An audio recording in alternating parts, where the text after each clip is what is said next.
자, 우리 어디냐면 춘향전 있는 페이지입니다.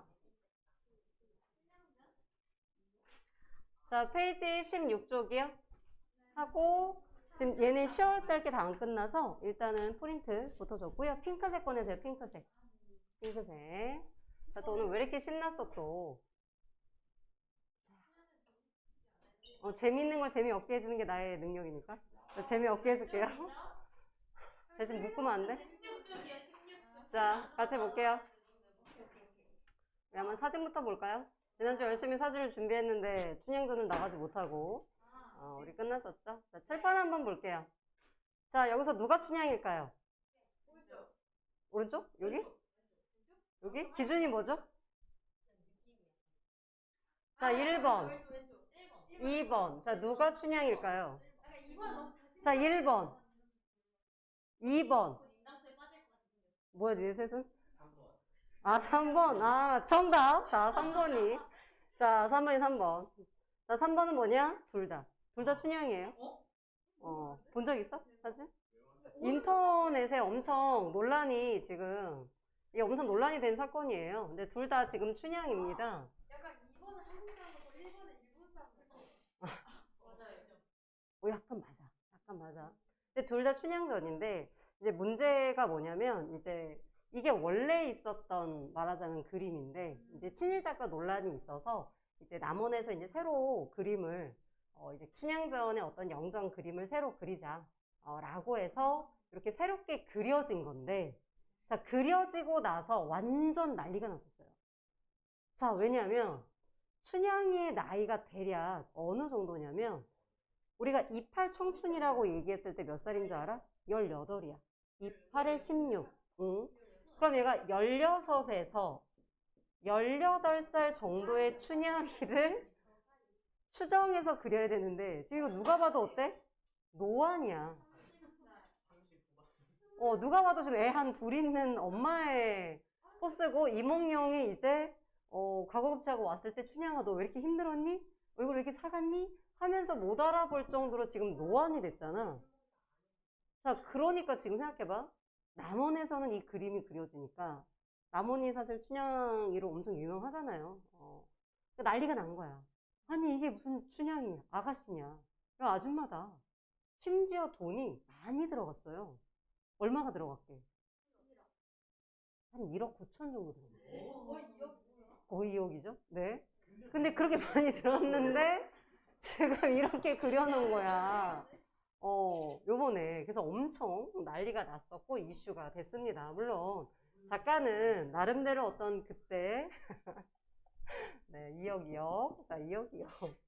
자, 그래서 엄청 논란이 됐었습니다. 그래서 우리가 이제, 어쨌든 그 작품을 배울 때 내가 이제 얘기를 하는 게, 뭐, 작가에 대한 얘기든가, 아니면은 인물에 대한 얘기를 시작하는데, 일단은 여러분들이 여기서 이제 굉장히 춘향이가 지조와 절개도 지키고, 그리고 변사또가 춘향이 때문에 남원에 왔다 막 이런 말을 하거든?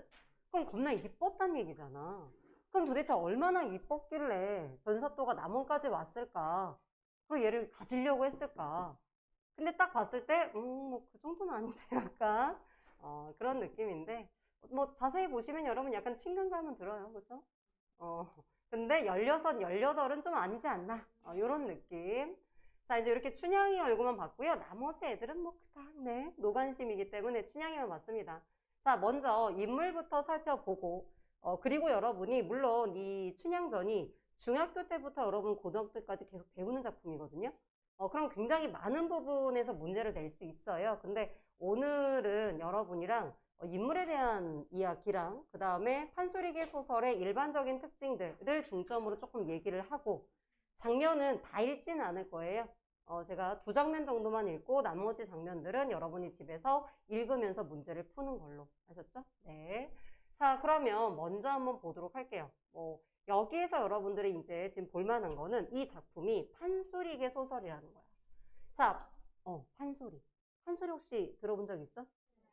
오, 어디서? 음악 시간에 배워? 아니야? 넌 아니야? 음악이 없어? 근데 중3 때 하지 않아? 그치, 그치. 어쨌든. 그래, 어쨌든 배우긴 하는 거잖아, 그치? 나 지금 깜짝 놀랐어. 요즘엔 아예 안 배우나? 자, 그러면 이 판소리가 이제 이런 거야. 어떤 이야기를 하는데 약간 어떤 느낌이냐면 뮤지컬 같은 느낌? 조금 약간 정적인 뮤지컬. 그쵸? 약간 정적인 뮤지컬. 그래서 한 사람의 창자, 소리꾼이 나와서 혼자 1인 다역을 하는 거죠. 춘향의 역할도 했다가, 이몽룡 역할도 했다가, 해설자 역할도 했다가, 그래서 한 명의 창자가 등장해서 여러 명의 어떤 인물의 이야기를 펼치는 건데, 그 중간에서 노래를 부르기도 하고요. 이야기식으로 펼치기도 합니다. 자, 그게 판소리고, 자, 그 판소리를 기록한 게 판소리계 소설이에요. 굉장히 많았지만 지금 이제 대표적으로 전해져 내려오는 건 몇 개 안 되죠. 여러분이 알고 있는 흥부전, 흥보가. 자, 또요? 혹시 아는 거 있는 사람? 춘향가 기록되면 춘향전, 홍길동 노노. 자, 홍길동 노노. 자, 그거 말고 적벽가라고 불리는 거. 네, 적벽가라고 부르는 거. 그거 이제 삼국지 조조 이야기. 자, 그다음 또 심청가, 심청전이라고 불리는 거. 이런 이야기들, 흥보가, 흥보전이라고 불리는 이런 작품들. 그래서 판소리로 불리다가 기록이 된 거예요. 자, 그 다음에 이제 두 번째 뭐냐. 우리가 애정소설을 조금 어려운 말로, 고등학교 가시면 염정소설 이런 말로 배워요. 같은 말이에요. 그냥 애정소설이구나. 자, 그 다음에 성격은 해학적이야. 얘들아, 해학적이 무슨 뜻이야? 맞아요. 웃음을 유발하는 거. 우스꽝스러운 거예요. 웃긴 거야. 근데 중요한 건, 웃음의 코드는 사람마다 다르잖아요? 그래서 안 웃길 수가 있죠. 안 웃길 수가 있어. 그래서 이따 장면을 보면서 내가 물어볼 거야. 그러면 웃기지 않은데 우리가 해악을 어떻게 판단하는가에 대한 이야기를 뒤쪽에서 하도록 하겠습니다. 자, 그 다음 두 번째, 주제. 자, 죽어도 여러분이 주제는 좀 알고 가셨으면 좋겠다. 제가 이제 요거 말고 유난쌤이 이제 과제 노트 넣어주실 때 제가 추가 숙제를 좀 더 넣어드렸어요. 여기도 한 25문제가 있고 너무 적은 것 같아서 유난쌤 비문학 과제 나갈 때 제가 20문제 정도 더 넣었습니다. 그쵸? 너무 적어서 아쉬웠잖아? 그래서 더 넣어줬습니다. 자, 적어도 한 6문제, 60문제는 풀어야지. 그래야 몰아서 안 하지. 그렇죠?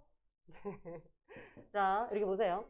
주제는 좀 외워주시고 제가 여기에는 간단하게 했는데 과제 노트에는 조금 더 설명을 자세히 넣어드렸으니까요. 궁금한 거 조금 더 읽어보시고 자, 주제 한번 보세요. 우리가 표면적으로 봤을 때는 이 춘향이의 지고지순한 여러분 지고지순한이 무슨 뜻이에요?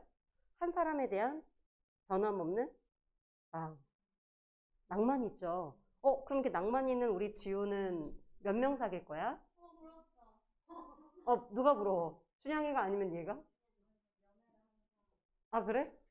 하면 되잖아, 너도. 하면 되잖아. 왜? 태양이도 있고, 태양이도 있고, 태양이도 있잖아.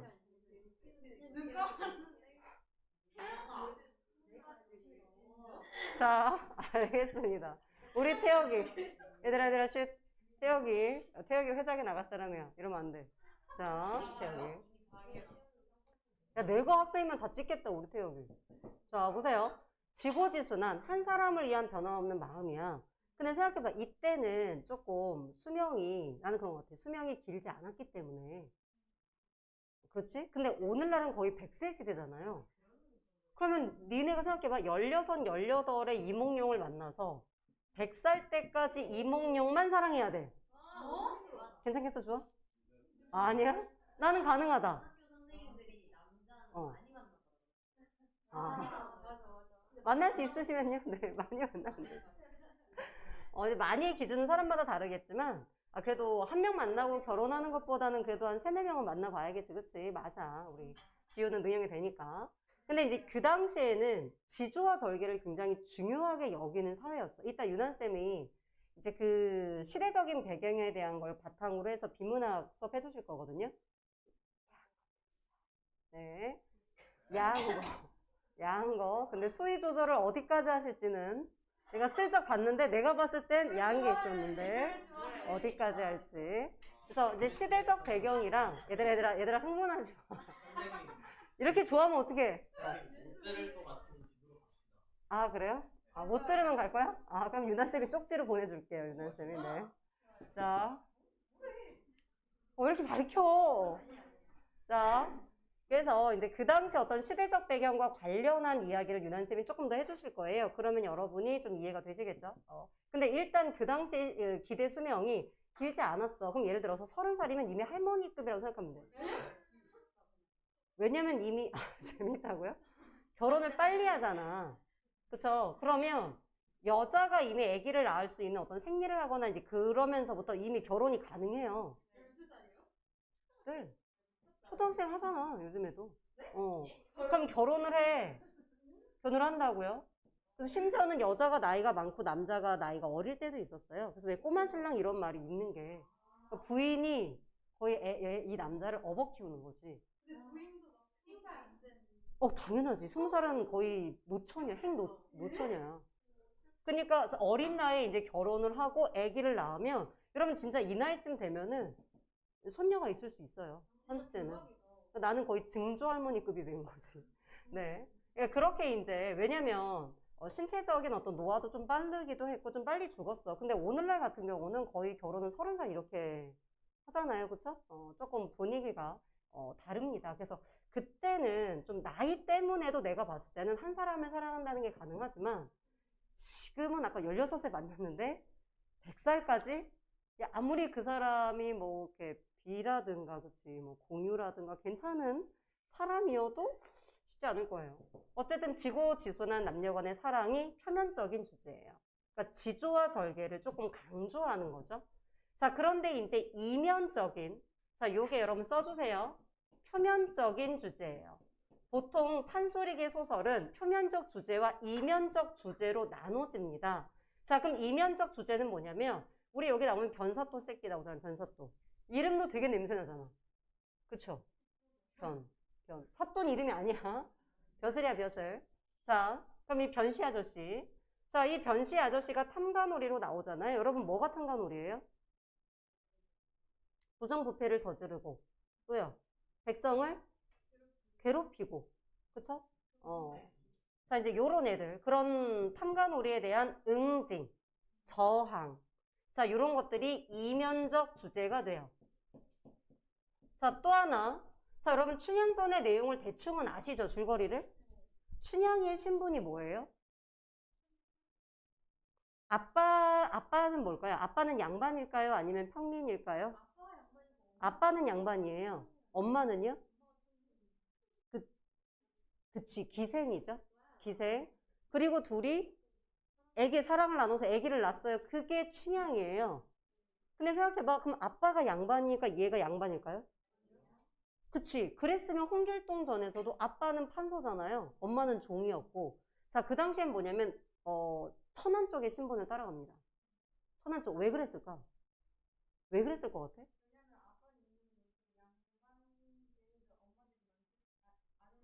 어. 부부싸움 날까봐? 어. 비슷해요.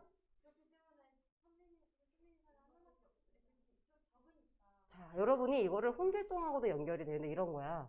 자, 니네가 양반이야. 우리 여기 양반할까? 여기 이렇게 3명 양반. 이쪽이 천민들. 자, 그런데 예를 들어서 결혼을 해서 양반과 양반끼리 결혼해서 아기를 낳았어? 그럼 뭘까? 양반. 자, 신분이 천한 애들끼리 결혼해서 애를 낳았어? 신분이 천하겠죠? 자, 근데 이 둘이 결혼을 했어. 근데 만약에 신분이 높은 애랑 낮은 애랑 결혼했을 때 아기가 만약에 높은 쪽을 따르게 된다면 높은 신분, 즉 양반이 어떻게 될까? 숫자가 많아지지. 그럼 많아지면 그 양반들이 누리는 혜택들을 나눠 가져야 된다고. 그럼 그게 좋아, 나빠? 나쁘죠. 그 다음에 또 하나는 뭐였냐면 그 당시에는 종이 재산이었어. 그럼 얘가 종이란 말이야? 우리 종이야. 종끼리 결혼해서 아기를 낳았어. 아기도 종이야. 근데 내 재산인 거야.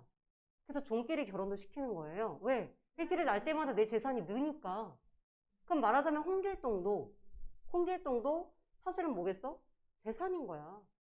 그 판서에. 근데 물론 예뻐했으니까 그런 취급을 하진 않았지만 하나의 어떤 재산인 거예요. 그러면 내가 얘를 재산 취급하면 내 재산이 늘어나는데 사고 팔 수도 있는데 굳이 양반으로 해서 내가 누리는 권리를 나눠 가질 필요는 없잖아요.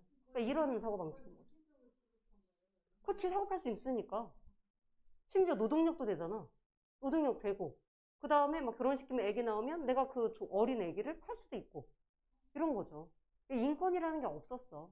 그러니까 나중에 이제 유단쌤하고 여러분 혹시 기회 되시면 그 인권에 대한 이야기 혹은 동물권에 대한 이야기를 나누어도 되게 재밌을 거예요. 왜냐면 이제 남자애들은 조금 잘 모를 수 있는데 여자애들은 혹시 인권에 대한 걸 책을 읽어봤으면 모르겠는데 옛날에는 여성은 인권이 없었어요.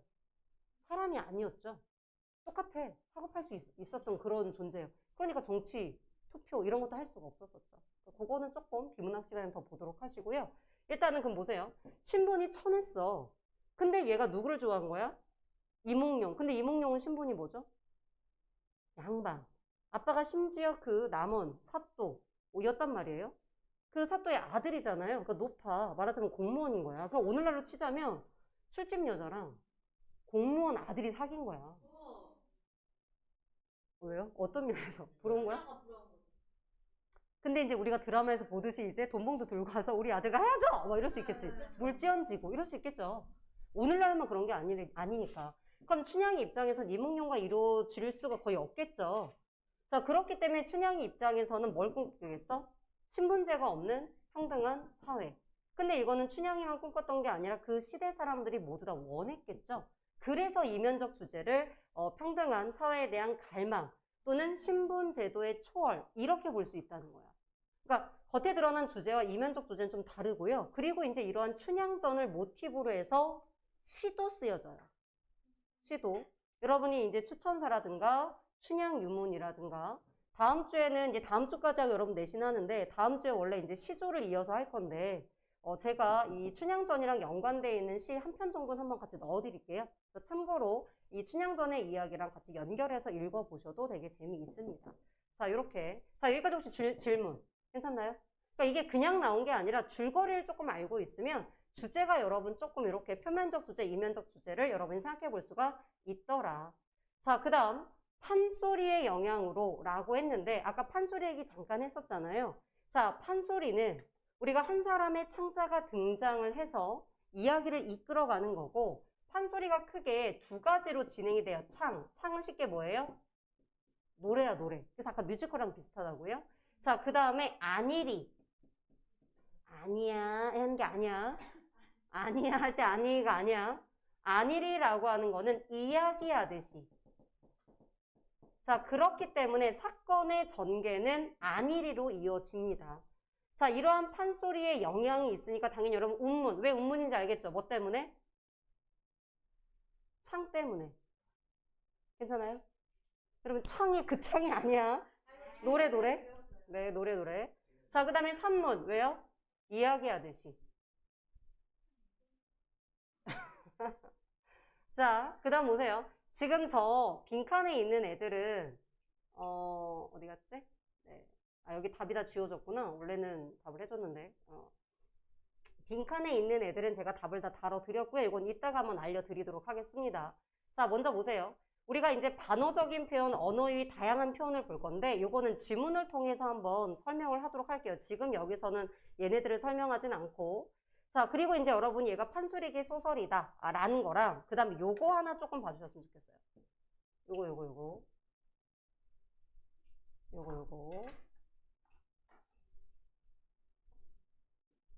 요건 일단 빈칸은 채워드릴게요. 고사 그 다음에 잠깐만 고사를 빼고 얘를 먼저 쓸게요. 미안. 얘를 먼저 쓸게요. 한시 고사도 있지만 얘가 더 많이 나오니까 얘로 써드릴게요. 자, 한자로 지은 한시가 삽입된다든가 자, 반어적인 표현, 언어 유희, 다양한 표현들이 쓰이는데 자, 요거는 지문을 보면서 설명하도록 하겠습니다. 자, 그 다음 여기서 여러분이 편집자적 논평을 좀 잘 보셔야 되고요. 판소리기 소설할 때 굉장히 많이 나와요. 요거. 그러면 편집자적 논평이라는 게 뭐냐면 조금 어려울 수 있는데 원래는 서술자 개입이라는 말이 훨씬 더 큰 개념이에요. 서술자가 개입한다는 게 뭐냐면 작품 속 이야기에 끼어드는 거야. 그럼 끼어들 때 논평을 해서 끼어들 수도 있고 자신의 감정을 표현하면서 끼어들 수도 있거든요. 여러 가지 방법이 있어요. 그 개입하는 방법 중에 하나가 평가하는 거야. 요거. 이걸 여러분이 엄밀하게 구분하실 필요는 없어요.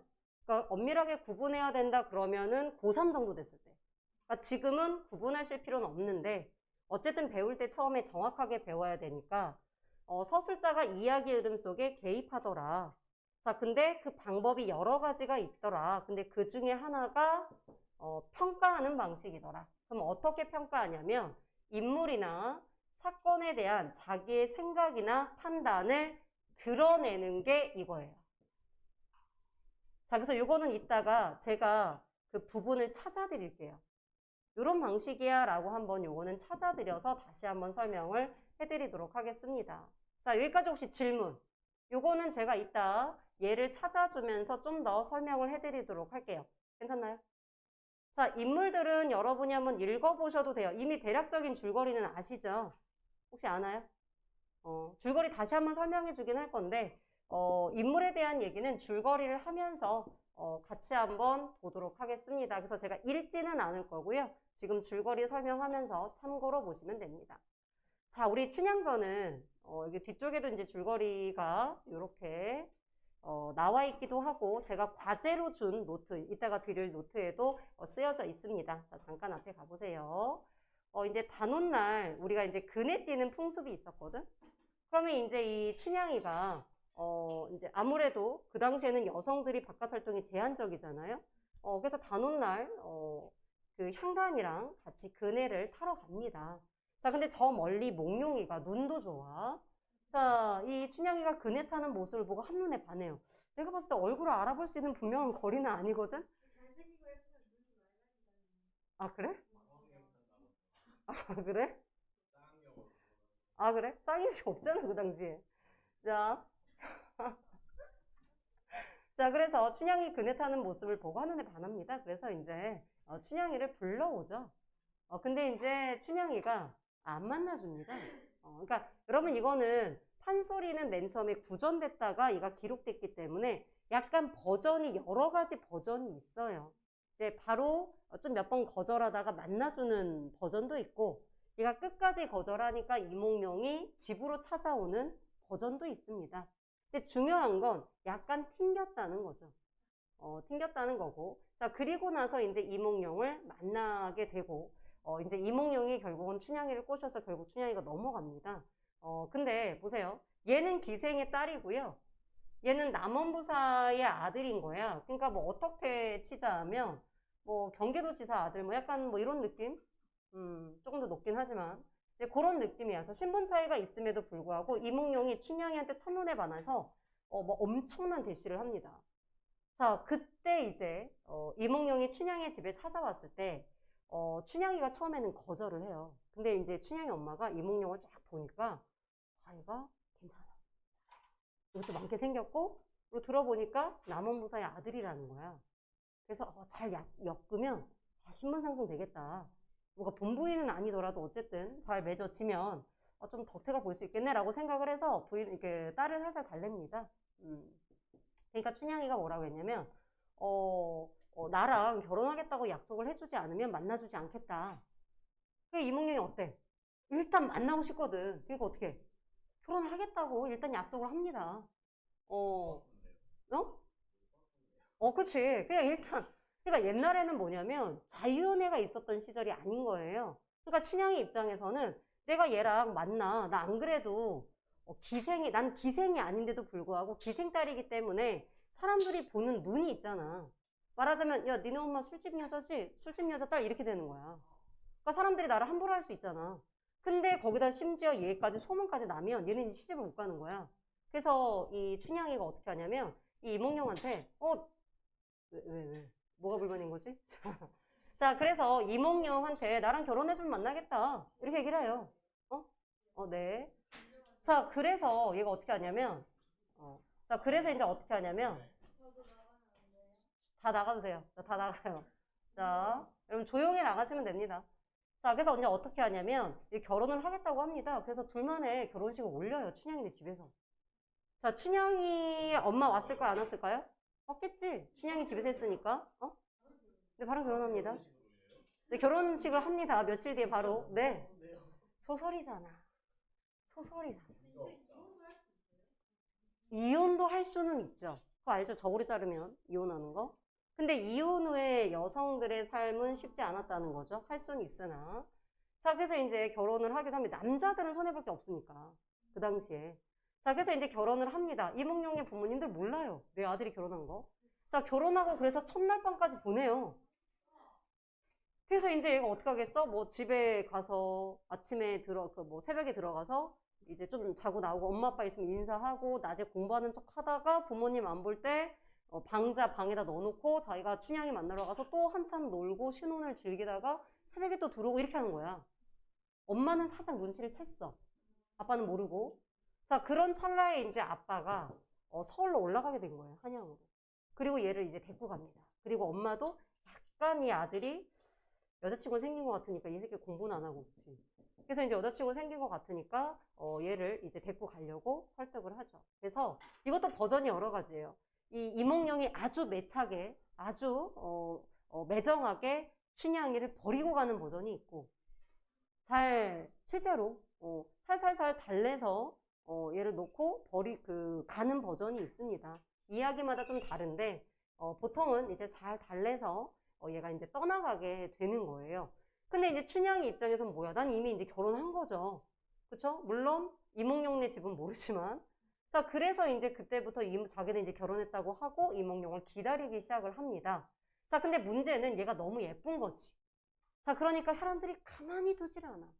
자, 그래서 이 변학도라는 애가 우리는 이제 거의 이름은 모르죠. 그냥 변사또라고 부르는 이 변학도라는 애가 이 남원의 춘향이가 예쁘다는 소문을 듣고 여기에 부임해 옵니다. 오직 딱 하나 얘랑 하룻밤 자려고. 그러니까 얘는 말하자면 기생은 아니지만 얘 엄마가 기생이잖아요.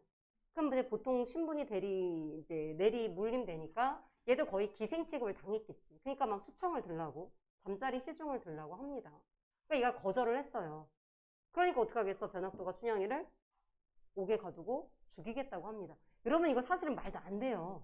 오늘날 지금 말도 안 되죠. 공권력을 남용하는 거잖아. 근데 소설이니까.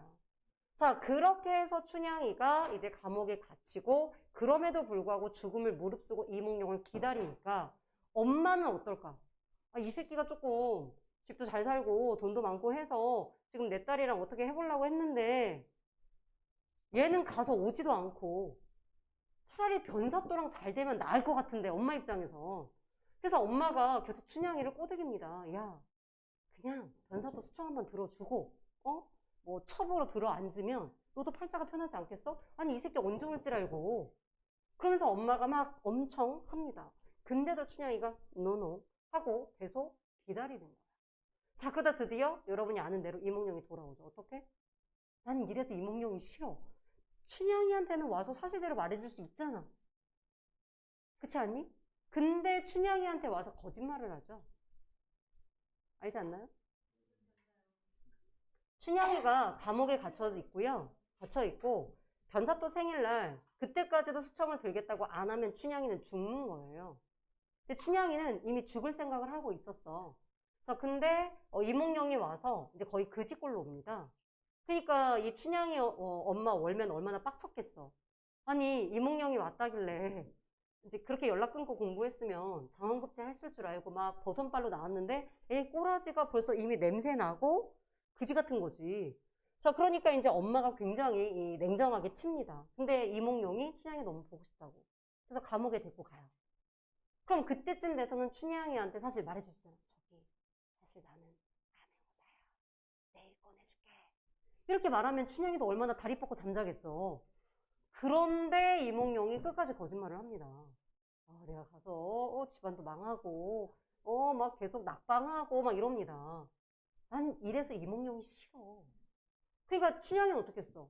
우리 서방님이 막 굶주리고 옷도 그지 같으니까 어머니 제 보물과 그 폐물 같은 거 뭐 가락지 목걸이 다 팔아서 서방님 옷 좀 사주세요.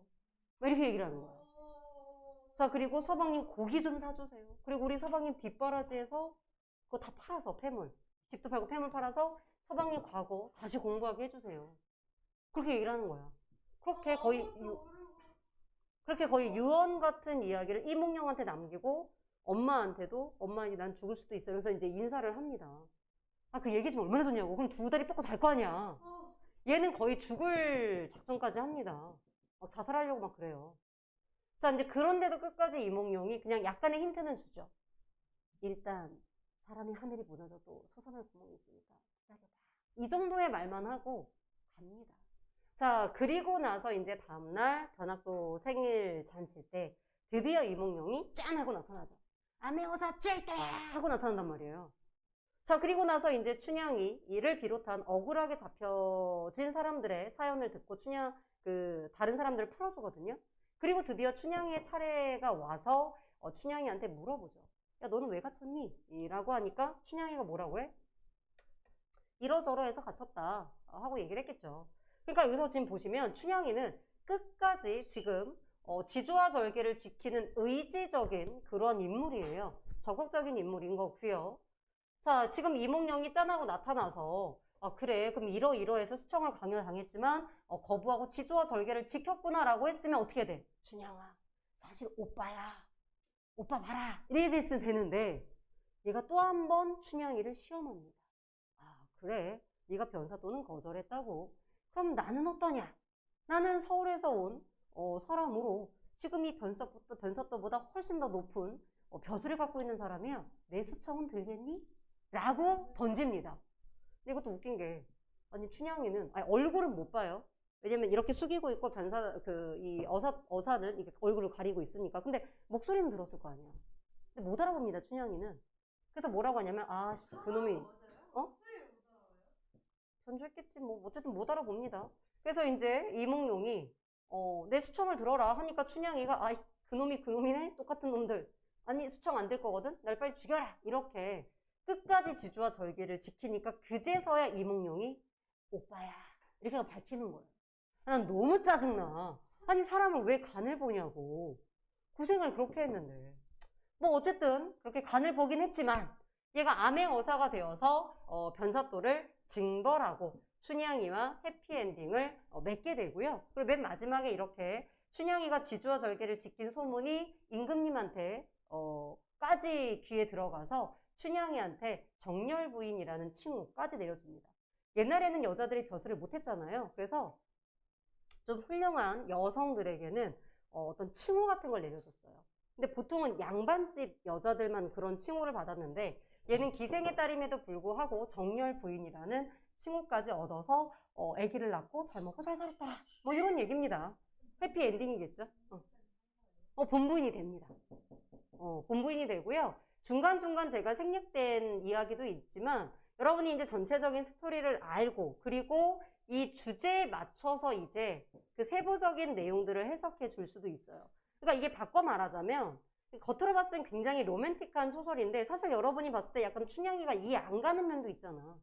이몽룡이 성공 못했으면 어떡할 건데 그러다가 변사또한테 결국은 죽고 이몽룡이 오면 어떡할 건데. 사실 왜냐하면 그 당시에 이제 얘가 암행어사잖아요. 그러면 이 어사들이 이 부임을 이 임금이 어디 가서 이제 조사하라고 내려보내는 거잖아요. 그럼 사실은 어떻게 뽑히냐면 지역을 제비 뽑기를 해요, 사실은.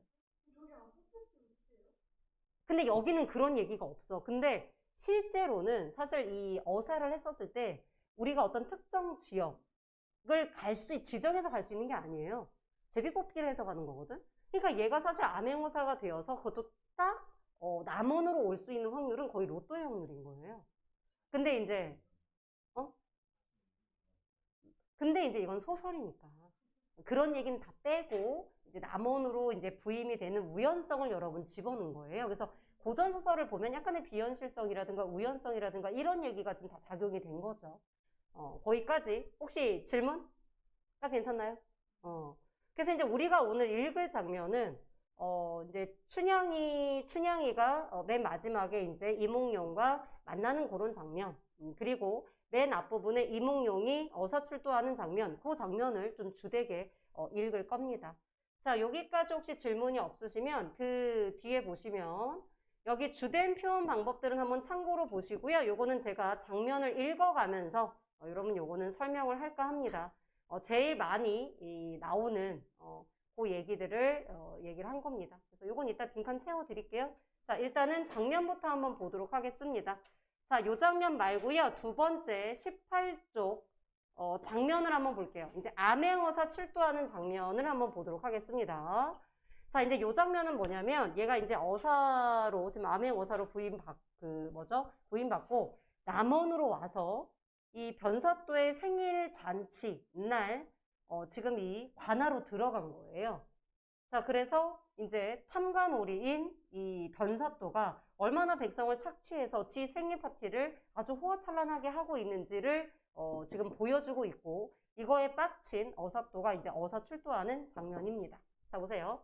자, 어사또가 들어가서 단정히 앉아서 좌우를 둘러보니 마을 위의 모든 수령이 다과상을 앞에 놓고 진양조는 판소리 장단이에요. 느린 장단. 자, 느린 가락을 즐기는데, 자, 요거 한번 보세요. 자, 어사또 상을 보니 어찌하니 통분하랴. 요거 잠깐 볼게요. 자, 다른 애들은 굉장히 음식들이 호화찬란하거든요. 근데 어사또의 상을 보니 어찌하니 통분하랴. 그 무슨 말이죠? 분노한다는 얘기예요. 자, 어찌하니 화를 내겠는가? 어찌하니 화를 안 내겠는가? 화낼만 하다. 여러분, 이거는 누가 얘기하는 걸까요? 작가가. 이게 서술자 개입이거든요. 자, 서술자 개입 잠깐만 볼게요. 자, 지금 보니까 이야기가 쭉 서술되고 있어요. 그러면서 뭐라고 했냐면, 다른 애들의 어떤 이런 다과상들이 있고, 자, 그리고 그 옆에 맨 꼴찌에, 그러니까 이 어사또가, 사또 잔칫날 와서 나도 들여보내줘 라고 했는데, 실제로는 이 변사또가 이런 거지나 잡상이는 들이지 말라고 했어요. 근데 얘가 운봉이라는 사람의 도움으로 겨우 들어왔거든요.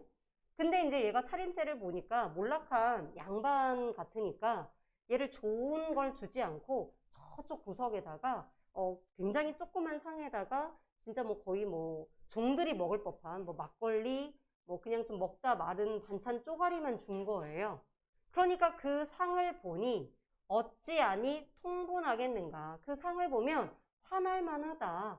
통분할 만하다. 이런 얘기고, 그러면 누가 통분을 하는가? 서술자가 어사또의 상을 봤을 때. 그 어사또의 상을 봤었을 때 서술자 또는 다른 사람들이 모두 화낼 만하다. 어사또조차도 이렇게 서술자가 개입해서 평가해주고 있습니다.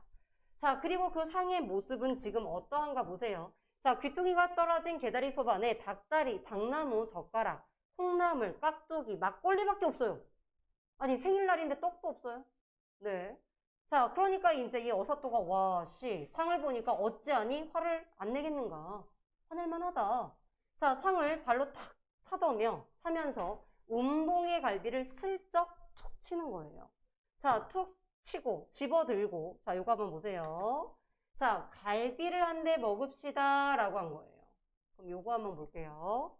자, 우리가 이 어사또가 이 운봉에 요 갈비를 툭 치면서 갈비 한 대 먹자. 그리고 운봉의 상에서 고기를 이렇게 집어든 거예요.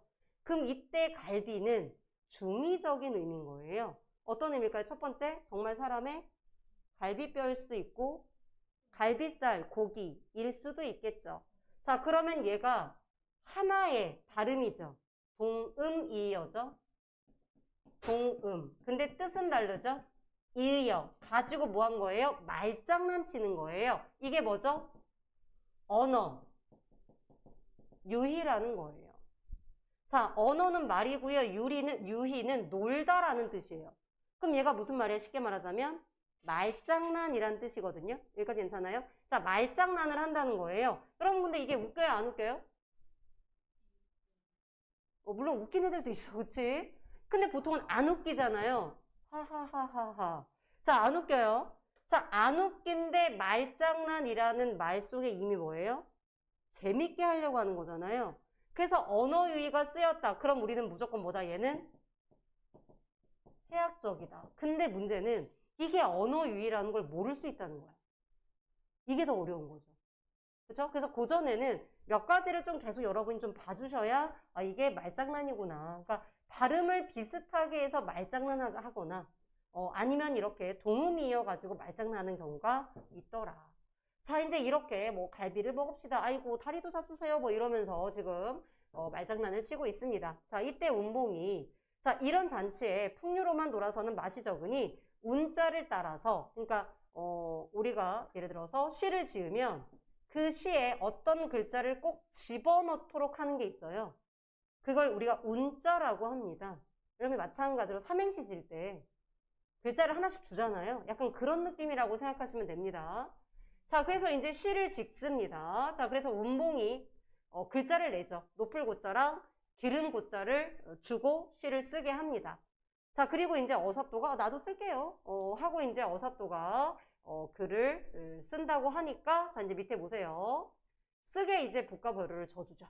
자, 그때 자, 어떻게 쓰느냐? 백성들의 사정과 봉간사또의 정체를 생각하면서 시 한 편을 써내려갔대요. 누가요? 어사또가요. 그럼 그걸 가지고 여러분이 해석해 보시면 되고 이게 굉장히 많이 나오는 아까 말했던 한시의 삽입인 거예요. 요게 지금 한자로 다 쓰여져 있죠? 해석본을 같이 보도록 하겠습니다. 자, 요게 앞에 나왔던 한시의 삽입이 되는 거예요. 자, 금술잔에 좋은 술은 수많은 사람의 피요. 자, 옥잼반에 좋은 안주는 만 백성의 기름이다. 그럼 무슨 말이야? 백성들을 착취해서, 그치? 맞아. 한자성어 뭐라고? 지금 말한 거 아니야? 한자성어? 아, 그래? 아, 잘못 들었네. 자, 그럼 보세요. 많은 백성들의 것들을 지금 착취한 거잖아요.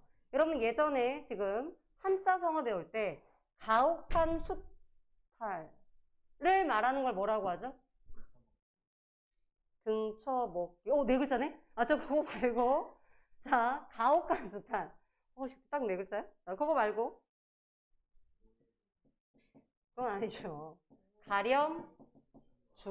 이런 거 굉장히 많이 나오는 거예요. 가렴주구. 자, 그래서 가혹한 수탈이다. 자, 백성을 등쳐먹는다. 자, 촛능이 떨어질 때 백성들의 눈물도 떨어지고 노랫소리 높은 곳에 원망소리도 높구나. 그래서 아까 요거 고자를 지금 집어넣어서 너무나 잘 썼죠. 그쵸? 자, 그래서 한시를 삽입했고 가렴주구 즉 탐관오리를 비판한 거예요. 괜찮아요?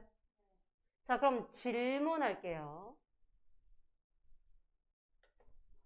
여기에 쓰인 표현법이 뭘까요? 맞아요. 그게 뭐죠?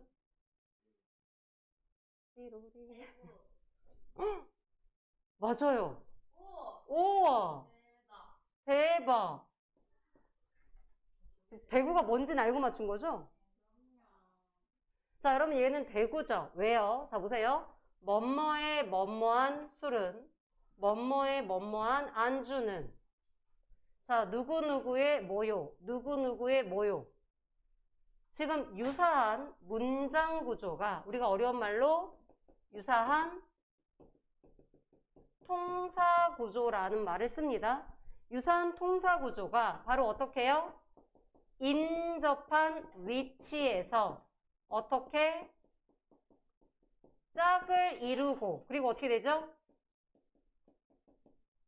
반복하면 대구법이죠. 자, 유사한 문장 구조가 바로 밑이든 바로 옆이든 인접한 위치에서 짝을 이루어서 반복을 하면 이걸 우리는 대구법이라고 합니다. 괜찮나요? 요거. 자, 이렇게 시를 지었습니다. 근데 변사또는 멍청해서 무슨 뜻인지 몰라. 자, 근데 운봉이라는 애, 이 맨 처음에 이제 이 어사또를 이 파티장으로 이끈 사람, 얘만 알아차린 거예요. 쟤 보통 사람이 아닌 것 같은데? 암행어사 같은데? 라고 해서 깜짝 놀라죠. 자, 그래서 이제 아랫사람을 불러서 단속을 합니다. 단속을 하는 그런 이야기들이 쭉 나와 있는 게 요 장면이에요. 까지 괜찮아요? 그리고 나서 이제 그 다음 장면 보시면 이제 이 암행어사가 출도하는 요 장면들이 나옵니다. 그럼 여기 한번 볼게요. 여기 암행어사 출도 장면에서 자, 여러분 19쪽 잠깐만 보실래요? 요것만 한번 볼게요. 이 암행어사 출도 장면에서 기역 잠깐 보시면 기역에서 밑에서 세 줄 내려오시면 이런 거 있잖아요. 요거 한번 볼까요? 요거만 볼게요. 이 장면은 내용은 없어. 암행어사가 출도하는 장면인데 굉장히 그 외치는 소리에 강산이 무너지고 천지가 뒤집히는 것 같더라 라고 하면서 지금 약간 과장했죠. 네. 자, 과장했어요. 자, 그 다음 이 밑에는 이거 뭘까? 자, 그 소리가 너무나 크고 우렁차서 자, 이런 산천초목, 이런 뭐 산과 시냇물과 나무와 풀이 자, 또 금수, 짐승들이 안이 떨겠는가? 모두 그 소리에 두려워서 떨 것이다. 라고 암행어사 소리에 대한 누구의 생각? 서술자의 생각. 자, 그래서 얘는 바로 뭐다? 서술자가 개입했더라. 아, 지금 서술자 개입을 2개 봤는데 꼭 그런 건 아니지만 문장이 끝에 뭐로 끝났어? 의문문으로 끝났죠. 여러분 이건 100%는 아니에요. 근데 만약에 서술자 개입을 찾으라고 할 때 여러분이 밑줄이 없으면 찾기 진짜 힘들거든요. 그래서 암기가 아니면 서술자 개입은 맨 마지막에 보셔야 돼요. 이거 판단하는 게 너무 어려워. 근데 만약에 이렇게 밑줄이 있다. 그러면 2가지를 보시면 돼요. 첫 번째, 의문문일 때 서술자 개입일 확률이 높아요. 그 다음에 두 번째, 자, 두 번째는 보통 이런 서술자 개입을 할 때 이게 인물의 심리를 얘기하는 게 아니라 서술자의 생각이나 서술자의 심리 인지, 그러니까 누구의 생각인가를 판단하셔야 됩니다. 요렇게까지 괜찮나요? 자, 그래서 요거 한번 찾아보고 싶었고요. 자, 그 다음에 이제 뒤쪽 장면 볼게요. 우리 줄거리는 한번 쭉 봤으니까 뒤쪽 장면 보시면 여기 20쪽 장면 한번 볼게요. 자, 20쪽 한번 볼게요. 20쪽에 이제 암행어사가 출도해서 이제 춘향이랑 만나는 그러한 장면입니다. 자, 보세요. 죄인들을 다 올려라. 자, 4번째 줄 보시면 다 각각 죄를 물은 후에 죄 없는 자들은 풀어준 거예요. 자, 그럼 이제 춘향이 차례가 됐죠? 저 계집은 무엇이냐? 아, 기생 월매의 딸인데요. 아, 관아에서 포악을 떤 죄로 지랄을 해갖고 그냥 옥중에 갇혔어요. 수청을 안 된다고 아주 그냥 난리를 떴죠. 막 거의 똥까지 쌌어요. 막 이러면서. 자, 본관 사또를 모시라고 불렀더니 아주 절개를 지킨다면서 사또명을 거야 하고 아주 사또 앞에서 지랄을 한 춘향입니다요. 이렇게 하니까 어사또가 아니 너만한 계집이 네가 뭐라고? 응? 너만한 계집이 수절을 한다고 나라의 관리를 욕보였으니 네가 살기를 바라겠느냐. 너는 죽어 마땅할 것이지만 내가 기회를 한번 주겠다. 야, 이 오빠의 청도 거역할 테냐? 이렇게 하고 이제 떠보는 거야. 아이 진짜 오사또 짜증. 네, 떠봐요. 간보고 있습니다. 그러니까 춘향이는 어이가 없네. 그쵸? 어이가 없어요. 그래서 자 이제 요 장면도 많이 나오는 장면이거든요. 요 장면도 많이 나오는 장면. 그러니까 앞에 아까 그 부분 한시 나오는 장면과 이 부분은 아주 기본적인 장면이라고 생각하시면 됩니다. 자, 이제 암행어사가 출도해서 춘향이를 떠봤어. 그럼 춘향이는 어떻게 할 것인가? 자, 역시 지주와 절개를 지키죠. 자, 그래서 요거 보세요. 내려오는 사또마다 빠짐없이 명관이로구나. 여러분, 명관이 뭐예요? 훌륭한 관리로구나. 여러분, 춘향이 입장에서 변사또 그 새끼도 수청 들라고 했고 지금 어사또라는 애도 등장을 해서 야, 내 수청 들을래? 라고 했잖아요. 그럼 춘향이 입장에선 진짜 훌륭한 관리라고 생각할까요? 아니죠. 그럼 얘는 뭐예요? 그렇지. 반어법이 되겠죠. 반어법이 뭐죠? 겉으로 드러난 표현이 있다면 그것이 뭐와? 의도와 반대되는 거야. 야, 모두 다 개새끼로구나. 약간 이런 느낌인 거죠. 까지 괜찮아요? 자, 그러면서 이제 어사또한테 이렇게 말하죠. 어사또, 들으시오. 자, 층층이 높은 절벽에, 높은 바위가 바람이 분다고 해서 무너지며, 자, 푸른 솔, 푸른 대나무가 눈이 온다고 한들 변하겠습니까? 그런 개소리 마시고 죽여라 이 새끼야 이러고 있는 거예요. 자, 표현법 볼게요. 자, 표현법에서 일단 비유적인 표현을 볼게요. 비유적이고 상징적인 표현. 일단 춘향이를 비유하는 게 뭘까요?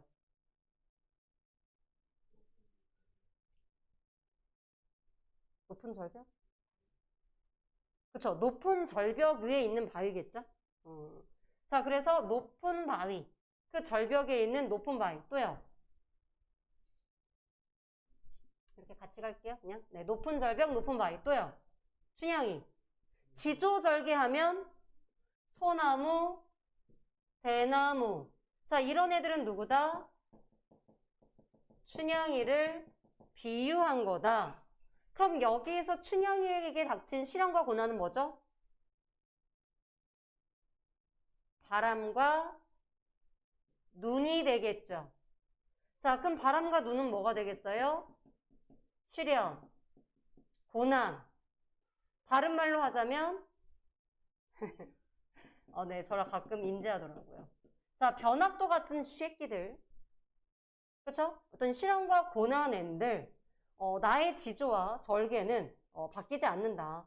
자, 그래서 춘향이를 비유했다. 또는 춘향이의 지조와 변함없는 절개를 비유했다. 라고 볼 수 있겠죠.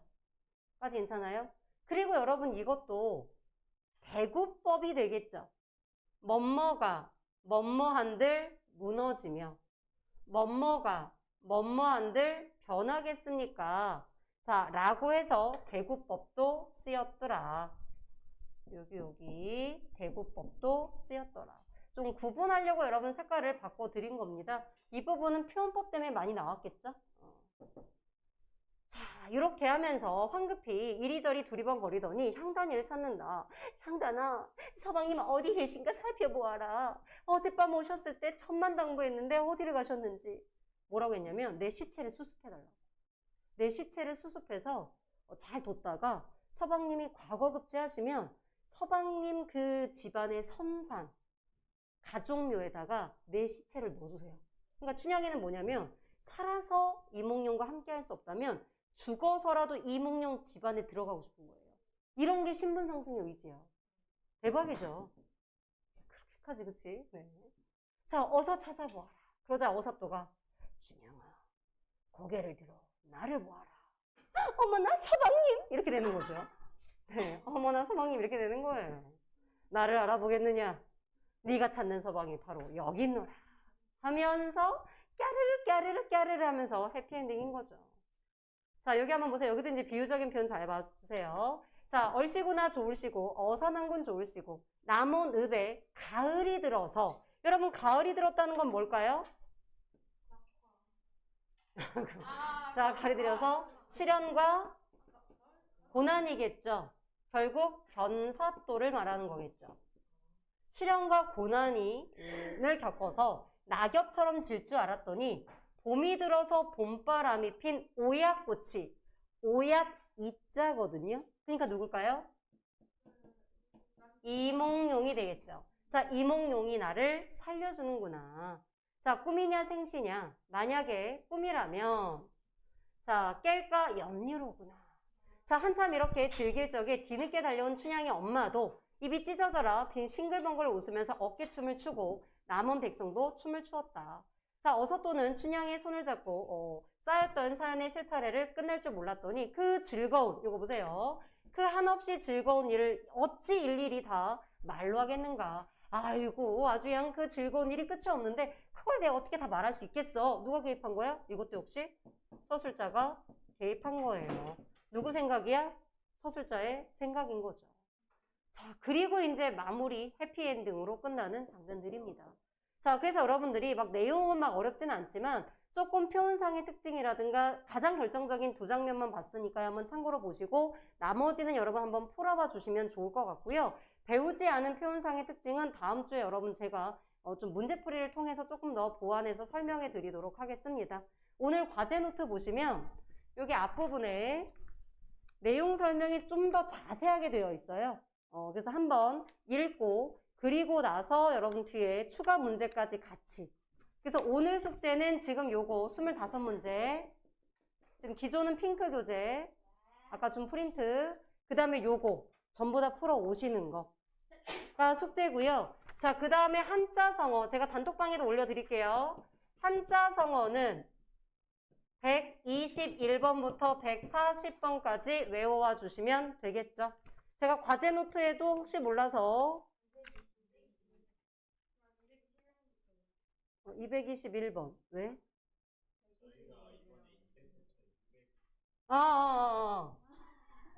오, 깜짝 놀랐네. 그쵸. 같이 빽할 뻔했네요. 자, 221번부터 240번이요. 자, 여기에도 여러분 넣어드렸습니다. 과제 노트에도 참고로 봐주시면 되겠죠. 자, 여기까지 혹시 질문 없나요? 자, 없으시면 10분 정도 쉬었다가 유난쌤이 수업하실 거고요. 과제 노트는 모두 이름 써서 제출해 주시면 됩니다.